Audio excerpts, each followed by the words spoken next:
Hello everyone, welcome back to my channel. আবার নতুন একটা ব্লগে তোমাদের অনেক অনেক ওয়েলকাম।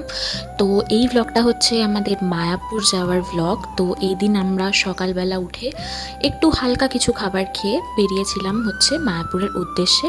তো ফার্স্টে তো আমরা আমাদের সবথেকে যেটা বাড়ির নিয়ারবাই স্টেশন মানে কুন্তিঘাট স্টেশনে চলে গিয়েছিলাম। আর আমাদের ট্রেন ছিল প্রায় 8:30 মতন। আমরা অনেকটাই লেট হয়ে গেছিলাম, আর আমাদের সাথে আরও যারা যাচ্ছিলো তারা আরও অনেকটা এগিয়ে গিয়েছিলো। এদিক থেকে আমি আর আমার দিদি যাচ্ছিলাম, আর ওর কয়েকজন কলিগও যাচ্ছিল, ওরা অন্য জায়গা থেকে উঠেছিল। তো ফাইনালি ট্রেনে উঠে যাওয়ার কিছুক্ষণ পরেই আমার পায়ে প্রচণ্ড জোরে খিদে, কারণ সেরকম কিছু খেয়ে বেরোনো হয়নি। তো এখানে আমি ছোলা সেদ্ধ নিয়ে নিয়েছিলাম, যেটা ট্রেনে উঠলে আমার প্রচণ্ড খেতে ইচ্ছে করে। আর ফাইনালি আমরা নামি হচ্ছে নবদ্বীপ ধাম স্টেশনে। সেখান থেকে যেতে আমাদের অনেকটাই সুবিধা হতো, তাই জন্য আমরা ওখানেই নামবো বলে ঠিক করি। আর এক্সাইটমেন্ট তো আমাদের মধ্যে অনেক বেশি ছিল। নবদ্বীপ স্টেশন থেকে আমরা টোটো করে নিই, কারণ আমাদেরকে ঘাটে যেতে হতো, আর লঞ্চ ঘাট থেকে আমরা লঞ্চে করে ওই পারে যেতাম। তো আমরা 15 মিনিটের একটা টোটোর জার্নি করি, আর টোটোতে এখানে 100 টাকা নিয়েছিল আমাদের দুজনের থেকে। এইবার নবদ্বীপে এসে ওখানকার দই খাবো না, এটা তো হতেই পারে না, তাই জন্য আমি এখানে একটা ছোট ভাঁড় নিয়েছিলাম মিষ্টি দইয়ের। তারপর লঞ্চের টিকিট কাটার লাইনে দাঁড়াই। এখানে লঞ্চে করে যদি তোমরা ওই পার হও তো তাহলে 10 টাকা তোমাদের পড়বে, আর যদি নৌকা করে পার হতে চাও তাহলে 6 টাকা।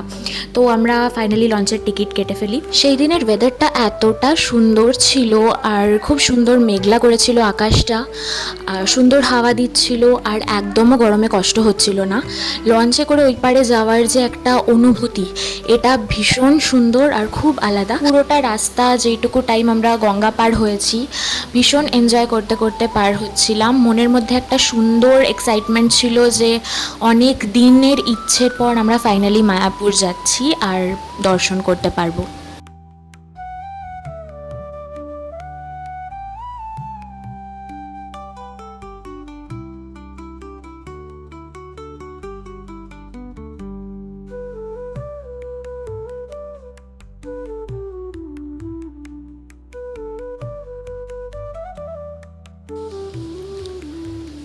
লঞ্চ পার হয়ে ওই পারে নামার পর আমাদের আবারও একটা টোটো করতে হয় মন্দিরে যাওয়ার জন্য, আর সেখান থেকেও 15 মিনিটের রাস্তা তোমাদেরকে যেতে হবে, টোটো বা রিক্সা যদি তোমরা করো। তো যদি তোমরা সেম ডে রিটার্ন করে যাও তাহলে তো কোনো ব্যাপার না, কিন্তু আমাদের একদিনের স্টে করার কথা ছিল মন্দিরের ভেতরে। তো মন্দিরের একটুখানি ভেতরে যে গেস্ট হাউস রয়েছে সেখানে আমাদের রুমের বুকিং ছিল 1 নাইটের। তো আমরা সেখানেই যাচ্ছিলাম, আর টোটোকে ইনস্ট্রাকশন দিয়েছিলাম যাতে আমাদেরকে সেখানেই ছেড়ে দেয়, বাট সে অত দূর আমাদের নিয়ে যায়নি। তো আমাদের এটা থেকে নেমে আবার ভেতর থেকে আর একটা টোটো বুক করে ভেতরে যেতে হয়েছিল গেস্ট হাউস পর্যন্ত। গেস্ট হাউসটা না অনেকটাই ভেতরে, মানে তোমাদেরকে যদি হেঁটে যাও তো বেশ খানিকটা হাঁটতে হবে, আর যদি তোমরা হাঁটতে না পারো লাগেজ নিয়ে বাই এনি চান্স, তো তাহলে তোমরা টোটো করে নিও। আর এই তো আমরা ফাইনালি আমাদের যে গেস্ট হাউস আছে সেখানে পৌঁছে গেছি। এটা হচ্ছে ঈশ্বরদান ভবন, যেখানে আমরা স্টে করতে চলেছিলাম। আর আশপাশের পরিবেশটা তো তোমরা দেখতেই পাচ্ছ, পুরোপুরি গ্রিনারিতে ভরা সুন্দর বাগান, আর এতটা পিস ট্র্যাঙ্কুইলিটি ফিল হচ্ছিল, মানে আশেপাশে এতটা সুন্দর পরিবেশ যে তোমাদের থাকতে এত ভালো লাগবে। বাট হ্যাঁ, এখানে অনেকটাই রাশ থাকে, তো যদি তোমরা থাকতে চাও তাহলে বেশ খানিকটা আগে থেকে তোমরা বুকিং করে নিও। আর স্ক্রিনে আমি এখানে বুকিং ডিটেলস দিয়ে দিয়েছি, যারা যারা তোমরা চাও যে বুক করতে রুম, তো তোমরা এখান থেকে করতে পারো। গেস্ট হাউসের ভেতরটা তোমাদের আমি ঘুরে দেখাচ্ছি। এখানটা এত সুন্দর আমার লেগেছে, ভেতরে যে ওয়ালসগুলো ছিল সেগুলো সব কিছু এত সুন্দরভাবে পেন্টেড ছিল, মানে কৃষ্ণা কনসিয়াসনেস তোমাদের মনে অটোমেটিক্যালি জেগে যাবে যদি তোমরা এখানে স্টে করো। রুমগুলো কিন্তু বেশ লাক্সারিয়াস, সব রকমই রেঞ্জের রয়েছে। তো আমরা যেহেতু 6জন ছিলাম, তো এখানে আমরা 2টো রুম বুকিং করেছিলাম। একটাতে আমরা 3জন থাকবো, আর আরও একটা রুম নিয়েছিলাম যেখানে 4জন থাকতো। তো তোমাদেরকে রুমসগুলো ভালো করে ঘুরিয়ে দেখিয়ে দিচ্ছি। তো এইটা হচ্ছে আমাদের রুম ফাইনালি, যেখানে আমরা থাকতে চলেছি। আর এতটা সুন্দর আর অ্যাস্থেটিক এখানকার পরিবেশটা, মানে তোমাদেরকে দেখাই। এখানে 2টো বেড আছে, আর তার সঙ্গে এখানে একটা অনেক বড় জানলা আছে যেখান থেকে পেছন দিকটা পুরোটাই দেখা যাচ্ছে। ভীষণ সুন্দর একটা শান্ত পরিবেশ। আর তার সঙ্গে এটা হচ্ছে স্বাগতা, আজকের মেন অ্যাট্রাকশন। আচ্ছা, আর এখানে যেটা সব থেকে ভালো লাগছে সেটা হচ্ছে এখানে দেখুন ভগবদ গীতা রয়েছে 2খানা।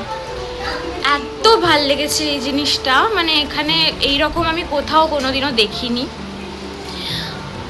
আর তার সঙ্গে এখানে একটা টেবিল রয়েছে, এখানে যে সমস্ত জিনিসপত্র আমাদের আছে রাখা যাবে। এখানে ওয়াটার ফিল্টার, আর এখানে একটা সুন্দর আয়না রয়েছে যেখানে আমরা সুন্দর করে রেডি হব। এটা হচ্ছে ওয়াশরুম। ওয়াশরুমটাও কিন্তু বেশ স্পেশিয়াস আর একদম পরিষ্কার পরিচ্ছন্ন আর ক্লিন। দেখতেই পাচ্ছ, এটা হচ্ছে ওয়াশরুমটা। আর এইখানে থাকবো হচ্ছে আমরা 3জন, মানে এই মেয়েটা থাকবে আর ওই মেয়েটা থাকবে আর আমি থাকছি। আমরা হচ্ছে এখানে থাকবো। রুমে গিয়ে একটু ফ্রেশ হয়ে নিয়েছিলাম, আর তারপর আমরা বেরিয়ে যাই মন্দিরে যাব বলে। আমরা মন্দিরের ভেতরটা একটু ঘুরে দেখতে চেয়েছিলাম লাঞ্চ করার আগে, তো তার জন্যই গেছিলাম। আর আশেপাশে কিছু লোকাল দোকানও ছিল, সেখানেও আমরা গেছিলাম। এখানে যাকে দেখতে পাচ্ছ এটা হচ্ছে এখানকার প্রভু, যিনি এখানে সেবা করেন মন্দিরেই। আর এনার থ্রুতেই আমরা গিয়েছিলাম, কারণ হচ্ছে ইনি আমাদেরকে অনেকটা হেল্প করেছিলেন রুম বুকিং অ্যান্ড অলে, আর ভেতরে সব কিছু ঘুরে দেখানোতেও ইনি আমাদের অনেক হেল্প করেছিলেন। ভীষণ ভীষণ ভালো একজন মানুষ।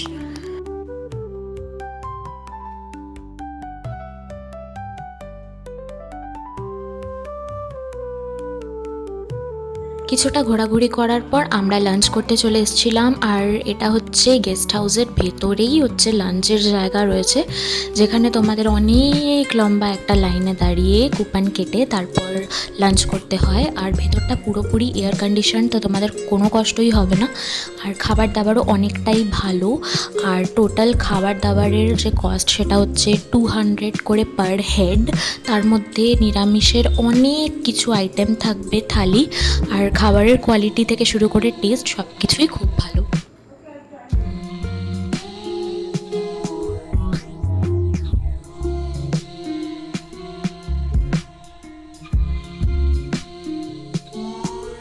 দুপুরে পেট ভরে খাওয়া দাওয়া করার পর রুমে এসে আমরা ঘুমিয়ে পড়েছিলাম, কারণ টায়ার্ড ছিলাম।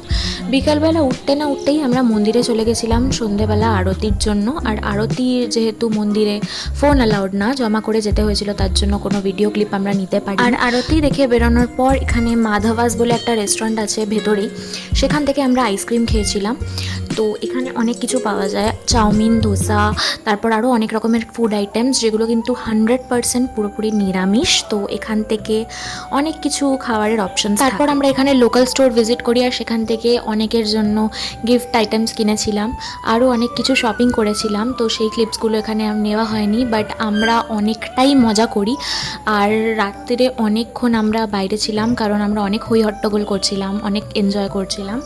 তারপর আমরা মন্দিরেই ডিনার করি। আর ডিনার করে রুমে আসার পর তো বেশ কিছুক্ষণ আমাদের হাসাহাসি, ঠাট্টাই আর কি এগুলো কম হয়নি। আর রাতে আমাদের ঘুমাতেও অনেকটাই এই করে দেরি হয়ে গেছিলো। আর অ্যাজ ইউজুয়াল আমরা 3জন একসাথে হলে অনেক বেশি মজা করি, আনন্দ করি, আর এইভাবেই ব্যাস চলে যায়। পরের দিন সকালে বেশ অনেকটাই তাড়াতাড়ি ভোরবেলা আমরা উঠে পড়েছিলাম গোশালা যাব বলে, কারণ ওখানে আমাদের যাওয়ার প্ল্যান ছিল, আর ওখান থেকে আরও অনেক জায়গায় যাওয়ার প্ল্যানিং ছিল। তো তার জন্য আমরা উঠে পড়ি আর বেরিয়ে যাই হচ্ছে গোশালার উদ্দেশ্যে প্রথমেই।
এখানে গোশালার ভেতরে এত গরু আছে যাদেরকে এরা এত ভালোভাবে আদর যত্ন করে রাখে আর এত পরিষ্কার পরিচ্ছন্নতা মেনটেন করে, দেখে খুব ভালো লাগে। গোশালার বাইরেই হচ্ছে একটা দোকান আছে যেখানে এই গরুর দুধ দিয়েই তৈরি করে খাঁটি ঘি ওরা বিক্রি করছিল, আর মধু, তারপর আরও অনেক কিছু ধূপকাঠি অনেক কিছু বিক্রি হচ্ছিল, যেখানে অনেকেই কিনছিল টুকটাক।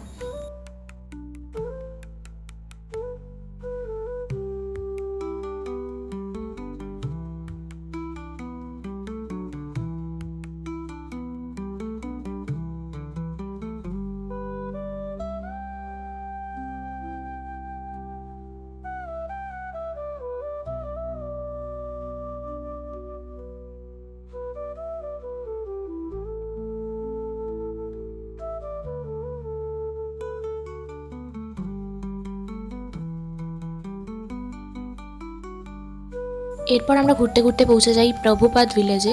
এর ভেতরে অনেক কটেজের মতন অ্যাকোমোডেশনস রয়েছে, এখানে অনেক রুমস রয়েছে যেখানে তোমরা চাইলে থাকতে পারো। অবশ্যই প্রি বুকিং তো করতেই হবে। আর ভেতরের পরিবেশটা কিন্তু দারুণ সুন্দর ছিল, আমরা পুরোটা ঘুরে ঘুরে দেখছিলাম। ভেতরে যে সিনিক বিউটিটা ছিল সেটাও আমরা এনজয় করছিলাম সবাই মিলে। এর ভেতরেও অনেক রেস্টুরেন্টস ছিল যেখানে কিন্তু ব্রেকফাস্ট থেকে শুরু করে লাঞ্চ ডিনার সব কিছু তোমরা পাবে। যারা এর ভেতরে থাকে তারা এখানে খাওয়া দাওয়া করে। আর এখানে আমরা ব্রেকফাস্ট এই কারণেই করিনি, কারণ আমাদের চেক আউট ছিল, তার আগে আমাদের ব্রেকফাস্ট করতে হতো, আর এখানে খাবার দাবার বানানো এখনও পর্যন্ত শুরু হয়নি।